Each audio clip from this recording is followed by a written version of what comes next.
કાકા હા આ જોયું વાંચ્યું હું ઇઝ ઓફ ડુઈંગ બિઝનેસમાં ગુજરાત ટોપ પર છે. સવાલ જ નથી યાર. તો તમે કેટલા બધા ફોર્મમાં આવી ગયા? તો યાર સવાલ ગુજરાતીઓ ને ભાઈ ધંધો તો લોહીમાં છે.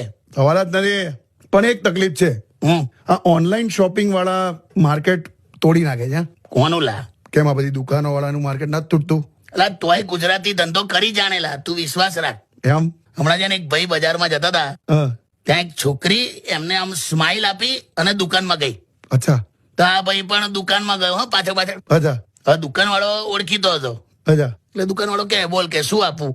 હા તો કે નાલા કઈ જોઈતું નહીં, એકચ્યુઅલી શું થયું કે હમણાં એક છોકરી મારી સામે આમ હસી આમ અને પછી અહીંયા અંદર આવી. હા. તો કે એ કોણ હતી? તો દુકાન વાળો કે અલા બેઝિકલી એને છે ને થોડોક કે માનસિક લોચો છે. કોણ એ છોકરીને? હા, કે બધાની સામે એવું હસીને આપણી દુકાનમાં આવી જાય છે. અચ્છા હું એને 1 રૂપિયા વાળી ચોકલેટ આપું એટલે પછી આ પાછલા દરવાજામાંથી નીકળી જાય. અચ્છા અને તમારા જેવા એની પાછળ એની શોધમાં મારી દુકાનમાં આવે ને કંઈક લઈ જાય એમ. એટલે આપણો કે બિઝનેસ ચાલ્યા જ કરે. બોલો હવે આને પહોંચી વળાય?